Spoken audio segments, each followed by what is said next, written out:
Good morning everyone. मैं श्रीमती ऋतु Arora class 11th की civics की क्लास में बच्चों आप सभी का स्वागत करती हूँ। पिछले 8 लेक्चर से हम लोग कार्यपालिका एग्जीक्यूटिव चैप्टर का अध्ययन कर रहे थे, जो आपके सिविक्स में कक्षा 11 में खंड क का चौथा चैप्टर है। ये आज इसका आखिरी वीडियो है, आखिरी लेक्चर है इसका, जिसमें हम स्थायी कार्यपालिका अर्थात नौकरशाही के बारे में अध्ययन करें। शासन के कार्यकारी अंग में प्रधानमंत्री, मंत्रीगण और नौकरशाही या प्रशासनिक तंत्र का एक विशाल संगठन सम्मिलित होता है। इस संगठन और सैन्य सेवाओं में अंतर करने के लिए इसे नागरिक सेवा कहते हैं या नौकरशाही कहते हैं। इसके पहले इसमें हमने राष्ट्रपति, प्रधानमंत्री, मंत्रिमंडल सबके बारे में अध्ययन किया। आज उसका आखिरी भाग हम नौकरशाही या नागरिक सेवा के बारे में अध्ययन करेंगे। सर्वप्रथम स्थायी कार्यपालिका या नौकरशाही क्या है, किसे कहते हैं? लोकतांत्रिक देशों में दो तरह की कार्यपालिका होती है बच्चों। एक राजनैतिक कार्यपालिका, दूसरी स्थायी कार्यपालिका। राजनैतिक कार्यपालिका जो राजनीतिक दलों के द्वारा चुन करके सत्ता में आते हैं, वो राजनैतिक कार्यपालिका। जो संसद के सदस्य होते हैं उनमें से कुछ व्यक्तियों को मंत्री पद प्रदान कर दिया जाता है, वो राजनैतिक कार्यपालिका। लेकिन कुछ ऐसे व्यक्ति जो विशेष परीक्षा, जिसमें IAS, PCS इत्यादि की परीक्षाएं हैं, उन परीक्षा को पास करके, उत्तीर्ण करके एक निश्चित मुकाम प्राप्त करते हैं, वो स्थायी कार्यपालिका है, जो राजनैतिक कार्यपालिका के सदस्यों को कार्य करने में मदद प्रदान करते हैं। तो राजनैतिक कार्यपालिका और स्थायी कार्यपालिका दो प्रकार की कार्यपालिका होती है। राजनैतिक कार्यपालिका में प्रधानमंत्री, राष्ट्रपति और मंत्रिमंडल होते हैं, जबकि स्थायी कार्यपालिका में नौकरशाही या प्रशासनिक मशीनरी का एक विशाल संगठन शामिल होता है। इसमें कुशल और प्रशिक्षित अधिकारी होते हैं, जो दक्ष होते हैं, कार्य करने में बहुत अधिक कुशल होते हैं, ट्रेंड होते हैं, प्रशिक्षित होते हैं। ये कुशल और प्रशिक्षित अधिकारी नीतियां बनाने और उन्हें क्रियान्वयन करने में सरकार की मदद करते हैं, ताकि सरकार अच्छी नीतियां बना सके, जिससे जनता की अधिकतम भलाई संभव हो सके। परंतु वो ये सारे काम विधायिका के नियंत्रण में करते हैं, एग्जीक्यूटिव के नियंत्रण में करते हैं, अपनी इच्छा अनुसार नहीं कर सकते। नौकरशाही को राजनीतिक रूप से तटस्थ रहना चाहिए और प्रत्येक नई सरकार को उसकी इच्छा अनुसार नीतियां बनाने और लागू करने में मदद करनी चाहिए। प्रजातंत्र में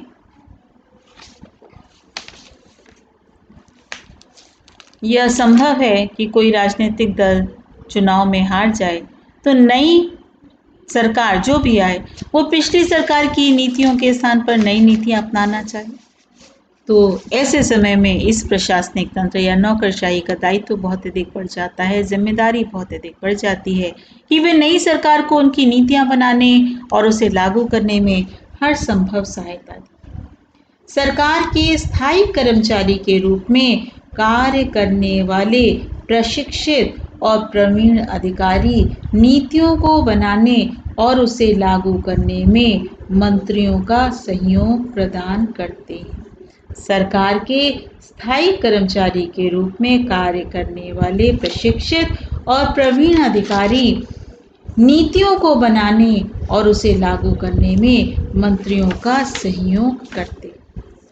लोकतंत्र में निर्वाचित प्रतिनिधि और मंत्री सरकार के प्रभारी होते हैं। प्रशासन उनके नियंत्रण और देखरेख में संचालित होता है। संसदीय शासन में विधायिका प्रशासन को नियंत्रित करती है। वह मंत्री की जिम्मेदारी होती है कि वह प्रशासन पर राजनीतिक नियंत्रण बनाए रखे। भारत में एक 10 प्रशासनिक तंत्र कार्यरत है, लेकिन यह तंत्र राजनीतिक रूप से उत्तरदायी है। नौकरशाही से ये अपेक्षा की जाती है कि वह राजनीतिक रूप से तटस्थ रहे, यानी वो राजनीति में बहुत अधिक दखलंदाजी न करे।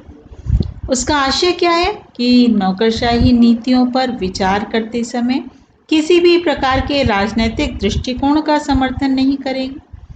इसलिए प्रजातंत्र में यह संभव है कि कोई राजनीतिक दल यदि चुनाव में हार जाए तो नई सरकार पिछली सरकार की नीतियों के स्थान पर नई नीतियां अपनाना चाहे, तो ऐसी स्थिति में प्रशासनिक तंत्र की यह जिम्मेदारी है कि वह नई सरकार को उसकी नीति बनाने और उसे लागू करने में हर संभव सहायता प्रदान करे। भारतीय नौकरशाही में अखिल भारतीय सेवाएं, राज्य सेवाएं, स्थानीय सरकार के कर्मचारी और लोक उपक्रमों के तकनीकी तथा प्रबंधकीय अधिकारी सम्मिलित होते हैं। भारतीय संविधान निर्माता गैर राजनीतिक और व्यावसायिक रूप से कुशल प्रशासनिक तंत्र के महत्व को भली भांति जानते थे। संविधान निर्माता सिविल सेवा या नौकरशाही के सदस्यों को बिना किसी भेदभाव के योग्यता के आधार पर चयनित करना चाहते। अतः भारत सरकार के लिए सिविल सेवा के सदस्यों की भर्ती की प्रक्रिया का कार्य संघ लोक सेवा आयोग को दे दिया गया। किसे दिया गया बच्चों? संघ लोक सेवा आयोग को। ऐसे ही लोक सेवा आयोग राज्यों में भी बनाए गए। इसका मतलब क्या हुआ कि 2 लोक सेवा आयोग होते हैं, एक केंद्र सरकार के अधीन जिसे हम संघ लोक सेवा आयोग कहते हैं, एक राज्य लोक सेवा आयोग जो प्रत्येक राज्य में एक होता है। इसलिए 2 प्रकार के लोक सेवा आयोग होते हैं। लोक सेवा आयोग के सदस्यों को एक निश्चित कार्यकाल के लिए नियुक्त किया जाता है।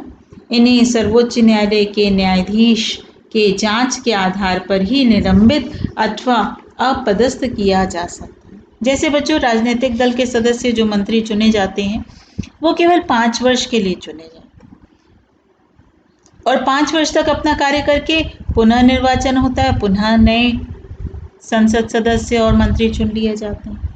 लेकिन जो नौकरशाही हैं या स्थायी कार्यपालिका है, स्थायी कार्यपालिका के जो सदस्य हैं वो एक निश्चित समय के लिए चुने जाते हैं और ये एक निश्चित आयु होती है बच्चों, जिसे जो राज्य सरकार में 62 वर्ष है और केंद्र सरकार में 65 वर्ष मानी जाती है।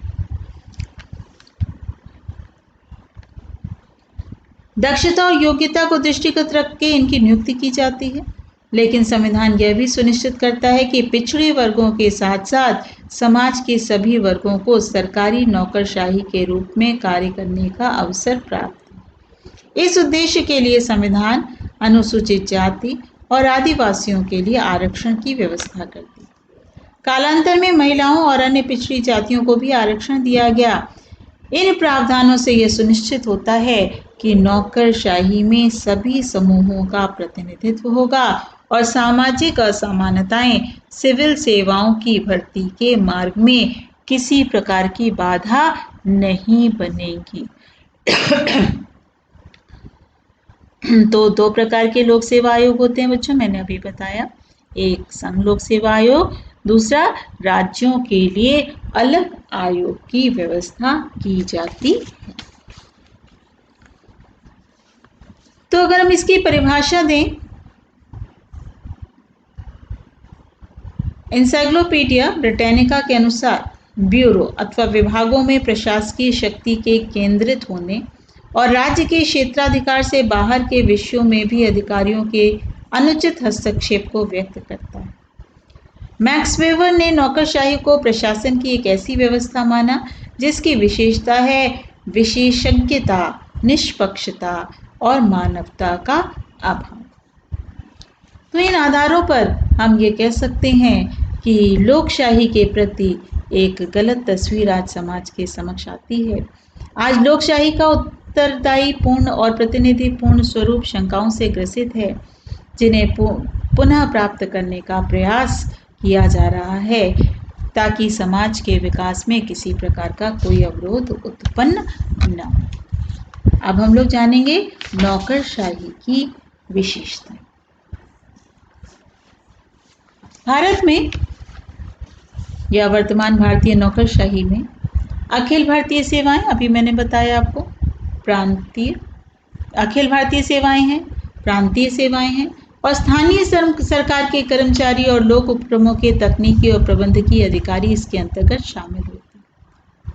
ये दक्ष होते हैं, दक्ष मतलब होता है बच्चों कुशल होते हैं, प्रशिक्षित होते हैं यानी ट्रेंड होते हैं। दक्ष और प्रशिक्षित प्रशासनिक मशीनरी के महत्व को जानने के कारण संविधान बनाने वाली सभा ने भारत सरकार के लिए सिविल सेवा के सदस्यों के चुनाव की जिम्मेदारी संघ लोक सेवा आयोग को सौंपी। लोक सेवा आयोग के सदस्यों का एक निश्चित कार्यकाल के लिए चुना जाना, दक्षता और योग्यता के आधार पर समाज के सभी वर्गों को सरकारी नौकरशाही में समान हिस्सा देने के लिए दलित, आदिवासी, महिलाओं और पिछड़े वर्गों को आरक्षण में प्रदान किया जाना, अखिल भारतीय सेवाओं और केंद्रीय सेवाओं में भर्ती हेतु संघ लोक सेवा आयोग द्वारा परीक्षाएं आयोजित की जाती हैं। इसी प्रकार राज्यों के लिए भी पृथक राज्य लोक सेवा आयोग परीक्षाएं संचालित करता है। चलिए विशेषताओं की ओर बढ़ते हैं। भारतीय नौकरशाही की विशेषताएं निम्नलिखित शीर्षकों के अंतर्गत हम उनका अध्ययन कर सकते हैं। पहला, स्थायी।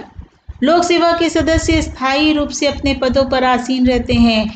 एक बार लोक सेवा में नियुक्त होने के पश्चात एक निश्चित आयु के पश्चात ही वे सेवानिवृत्त होते हैं। पहले बीच में 5 वर्ष बाद, 10 वर्ष बाद वो सेवानिवृत्त नहीं होते।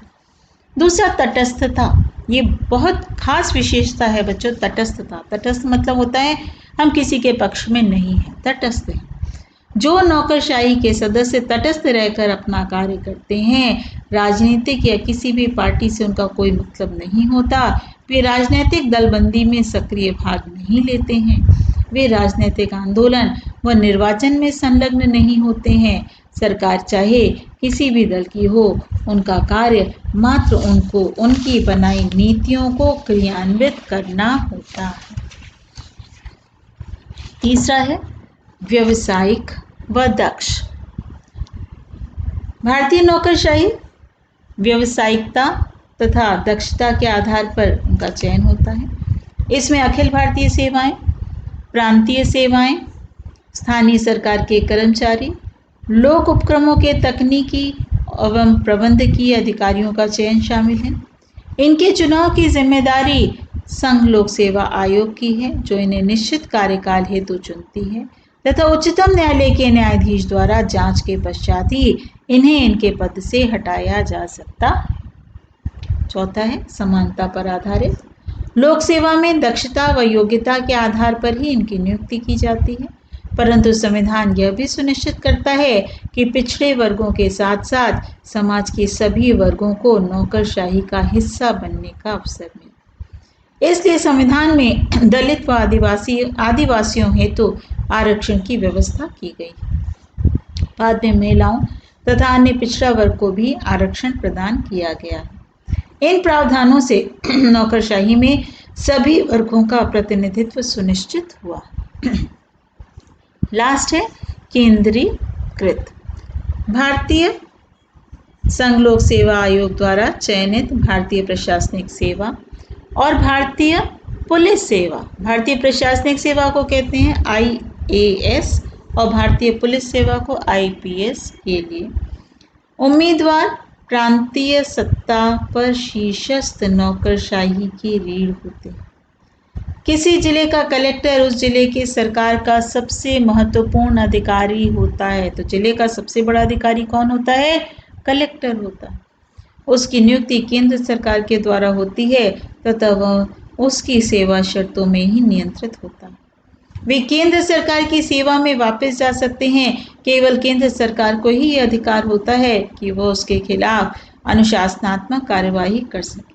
इस प्रकार राज्यों के मुख्य प्रशासनिक अधिकारी केंद्र सरकार की देखरेख में रहते हैं। परिणाम स्वरूप राज्य पर उनका पूर्ण नियंत्रण पाया जाता है।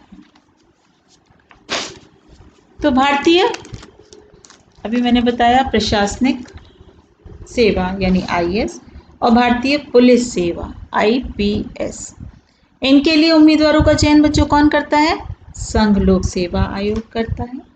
और ये अधिकारी राज्य स्तर पर शीर्षस्थ नौकरशाही की रीढ़ होते हैं, यानी इनके बिना, इन नौकरशाही व्यक्तियों के बिना देश को चलाना या मंत्रियों का अपने मंत्रालय में भली प्रकार से कार्य करना संभव नहीं होता।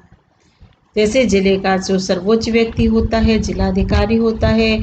जिलाधिकारी सामान्यतः IAS स्तर का अधिकारी होता है और वह केंद्र सरकार द्वारा बनाई गई शर्तों से नियंत्रित होता है। वह IAS और IPS अधिकारी किसी एक राज्य से के संबद्ध कर दिया जाता है जहां वह राज्य सरकार की देखरेख में कार्य करता है। लेकिन IAS और IPS अधिकारी केंद्र सरकार के द्वारा नियुक्त होते हैं और वापस वो केंद्र सरकार की सेवा में वापस जा सकते हैं। तो सिविल सेवाओं का वर्गीकरण देखा जाए तो 3 प्रकार की सेवाएं होती हैं। पहला है अखिल भारतीय सेवाएं। इसके अंतर्गत कौन कौन सी आती हैं बच्चों? भारतीय प्रशासनिक सेवा IAS और भारतीय पुलिस सेवा IPS। दूसरी प्रकार की सेवाएं हैं केंद्रीय सेवाएं, जिसमें भारतीय विदेश सेवा और भारतीय राजस्व सेवा। और तीसरी प्रकार की सेवाएं हैं राज्य सेवाएं या बिक्री कर अधिकारी। तो ये तो हो गया सिविल सेवाओं का वर्गीकरण या सिविल सेवाओं का विभाजन। अब इस नौकरशाही के कार्य क्या क्या हैं? भारत में नौकरशाही के मुख्य कार्य किसी भी समस्या पर नीति का निर्माण करना मंत्रिमंडल का कार्य होता है, परंतु उस समस्या के बारे में विस्तृत जानकारी एकत्र करना, उसके आधार पर परामर्श प्रदान करना सचिव तथा अन्य उच्च पदाधिकारियों का कार्य होता है। जितने भी ऊंचे अधिकारी हैं वही प्रमुख रूप से सारी सूचनाओं को एकत्र करवाने का कार्य करते हैं। दूसरा, जब सरकार द्वारा किसी मामले में या किसी मुद्दे पर नीतियां बना ली जाती हैं तो उन्हें लागू करने का कार्य नौकरशाही का होता है। विभागीय मंत्री द्वारा सचिव को तथा सचिव द्वारा राज्य के अधिकारियों, जिला अधिकारियों और अन्य कर्मचारियों को निर्देश जारी किया जाता है तथा इस प्रकार पूरा प्रशासनिक तंत्र उन नीतियों को लागू करने में लग जाता है। और तीसरा है भारतीय प्रशासनिक सेवा यानी IAS और भारतीय पुलिस सेवा IPS के लिए चयनित अधिकारी प्रांतीय स्तर पर उच्च नौकरशाही की रीढ़ का कार्य करते हैं और वे केंद्र सरकार की सेवा शर्तों के अनुकूल कार्य करते हैं। एक IAS अधिकारी और एक IPS अधिकारी को प्रत्येक राज्य के प्रत्येक जिले में नियुक्त किया जाता है और वह राज्य सरकार की देखरेख में कार्य करते हैं। इस प्रकार नौकरशाही की यह व्यवस्था राज्यों के प्रशासन पर केंद्र सरकार की पकड़ मजबूत करती है और राज्य पर उनका पूर्ण नियंत्रण होता है। प्रशासन में नौकरशाही वह माध्यम है जिसके द्वारा सरकार की लोकहितकारी नीतियां जनता तक पहुंचती हैं और नौकरशाही इतना शक्तिशाली होता है कि वह सामान्य जन सरकारी अधिकारियों के समक्ष पहुंचने से डरता है। यह लोगों का आम अनुभव है कि नौकरशाही सामान्य जन की मांगों और आशाओं के प्रति संवेदनशील नहीं होता, लेकिन जब लोकतांत्रिक तरीके से चुनी हुई सरकार नौकरशाही को नियंत्रित करती है तब इसमें से कुछ समस्याओं का प्रभावी तरीके से हल किया जा सकता है।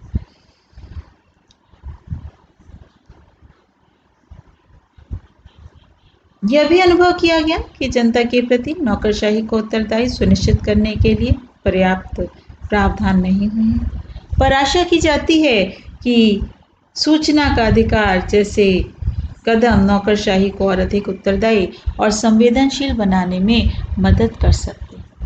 इस प्रकार नौकरशाही का यह व्यवस्था राज्यों के प्रशासन पर केंद्र सरकार की पकड़ को मजबूत करते हैं और राज्यों पर उनका पूर्ण नियंत्रण बना रहता है।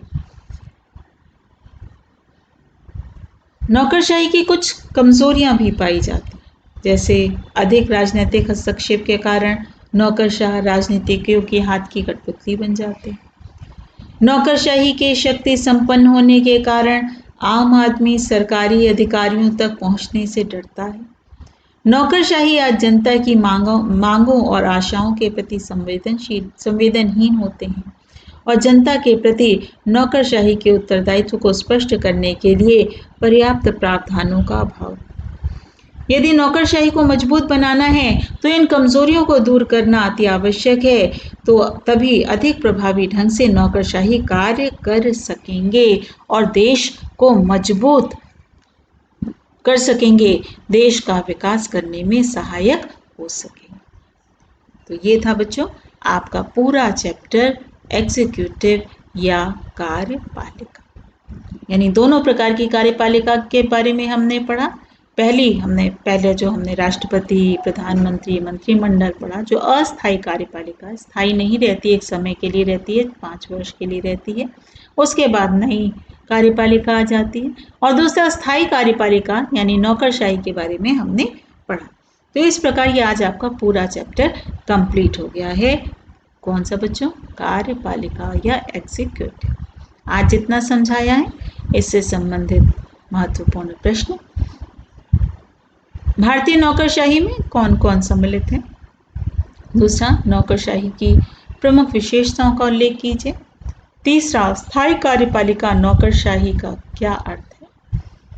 चौथा, 2 अखिल भारतीय सेवाएं बताइए।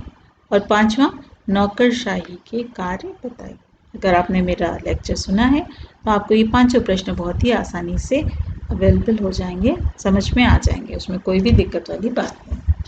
नेक्स्ट टर्न पे मैं आपको इसके एनसीईआरटी के प्रश्न आपको बताऊंगी, समझाऊंगी और बाकी अति लघु बहुविकल्पीय या विस्तृत प्रश्नों के बारे में भी जानकारी प्रदान करूंगी।